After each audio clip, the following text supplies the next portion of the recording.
In the age of the internet, anyone can build a platform for themselves. YouTube, Twitter, blogs, these things are easy to set up. And while this is freeing and empowering, it also means we get flooded with ideas. And so you get people angry at each other saying, my ideas are right and their ideas are wrong. One example of this is a number of people who have come out publicly saying, I have a theory of everything. Heck, even I've tried my hand at this. Alright, so I'm going to answer the question why there is something rather than nothing. And I'm going to do it by writing down a vector of all possible things and showing that if all elements of this vector are 0, there's a contradiction. So let's start. We got our vector Q. Q is our vector, and it is a vector with elements Q1 and Q2 and so on.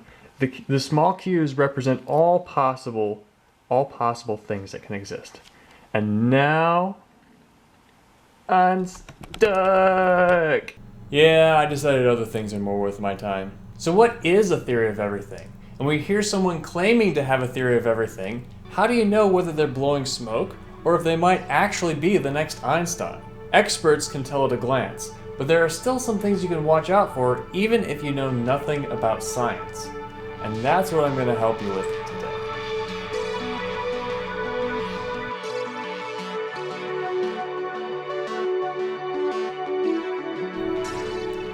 What is a theory of everything, and why do we want one? Science is all about pushing the boundaries of knowledge and about explaining the things that we see in the world in the most concise, compact way possible. The history of science has been a series of paradigms replacing old paradigms based on new knowledge that gets added to the existing pool of knowledge. So the new paradigms are more encompassing and broader than the old paradigms. It's not just a random walk. We don't simply believe different things now than we used to. Our theories now are more robust and explain more things than before, with more precision and accuracy. Back in the day, we noticed that there were a bunch of things. There were heat, and there was the sky, and there was electricity, and there was magnetism, and there was all this stuff. All kinds of different stuff. And so we developed theories for each of them, and that gave us all the different sciences. Over time, we have realized how these things are connected with each other. We've had a journey of unification. More and more ideas that were thought to be separate and distinct were added together by the theories and shown how they connect together, such as James Clerk Maxwell discovering that electricity, magnetism, and light are 3 facets of the same thing.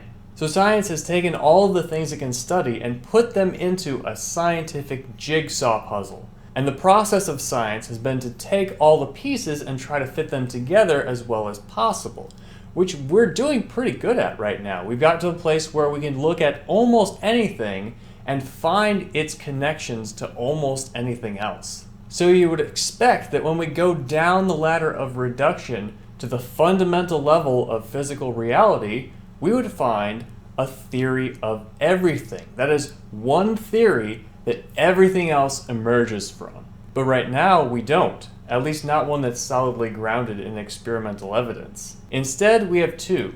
The standard model of particle physics, which is a quantum theory, and general relativity, the theory of space, time, and gravity. Most of the time, these are good enough. The standard model works well at small scales and weak gravity, and general relativity works well at large scales with strong gravity. But in places that have both very small scales and strong gravity, it breaks down. We get things that are like dividing by 0. And physicists are clever and have found ways to deal with dividing by 0 in many cases, just not when it comes to quantum gravity.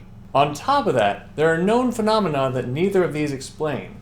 There's dark matter, which adds extra gravity to galaxies, and dark energy, which causes distant galaxies to move apart from each other and the universe to expand faster and faster over time. So there's a big blank spot in fundamental physics, and for anyone who can fill it, a place in the history books to outshine Einstein. So when you hear someone on a video or a podcast claim they have a theory of everything, how can you tell if they're for real? Well, the easiest way is to be an expert in physics. because then you can easily see their amateur mistakes and biased data. But if you're not a physicist, you can still make judgments based on who their target audience is. A scientist whose primary motivation is truth is going to write up their theory in a paper and submit it to peer review. If their paper gets rejected, which a lot of papers do, then they go back to the drawing board and work on it again to try to fix it, or they decide that their theory isn't actually the right one and they go and work on something else instead. But even if their paper does get accepted, there's a chance no one's going to bounce off their ideas and it won't get many citations. That's the science equivalent of likes on YouTube. There's only one reality.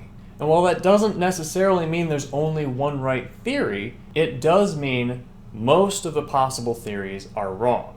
A humble scientist understands that the course of science bends toward truth. 500 years ago, Giordano Bruno was burned at the stake for suggesting that space was big and that it was filled with many worlds like Earth. Not long after, Galileo provided evidence for this view by discovering the moons of Jupiter, and that shifted the paradigm from Earth at the center of the universe to a huge universe in which Earth is just one planet out of very many. Isaac Newton didn't pioneer classical physics alone, but he was part of a community of other famous names such as Robert Hooke and Pierre-Simon Laplace. Einstein is mythologized as a lone genius who revolutionized physics, but he wasn't alone either. Quantum physics was mostly done by other people, and even when it came to his most famous contribution, general relativity, the seeds of curved space-time were already in place, as we could tell from late 1800 novels like The Time Machine and Flatland. Someone was going to come up with a space-time gravity theory,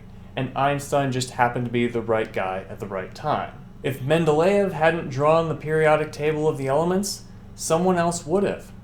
If Darwin hadn't developed the theory of evolution, someone else would have. The same thing is true for the theory of everything. When the time is right, when all the seeds of theory have been put into place and experimental evidence leads the way, then we will find our theory of everything.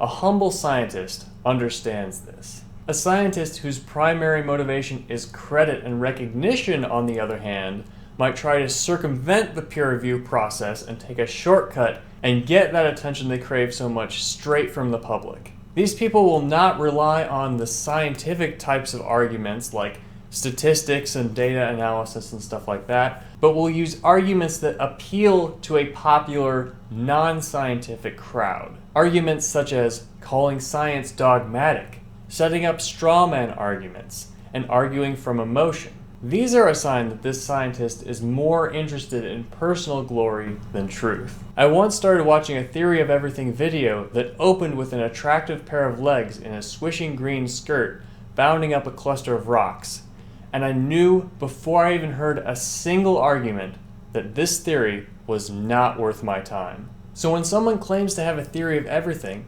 pay attention to who the audience is that they're trying to convince. If they're trying to convince the scientists through peer review process, then there's a pretty good chance that if they're not right, then at least they're honest and serious about pursuing the truth. But if their target is the public and they're trying to go around the peer review process, that's a sign that their motivation is something other than truth, such as personal recognition and attention, or money, or political influence. The aim of science is to describe reality in useful and comprehensible ways, and a theory of everything is meant to show the foundation that everything else emerges from. When a theory of everything is embraced by the scientific consciousness, one or a few people will get credit for it, but it won't be because they're a lone genius. It will be because science has progressed to the point where it's ready for a theory of everything. Thanks for watching, and I'll see you next time.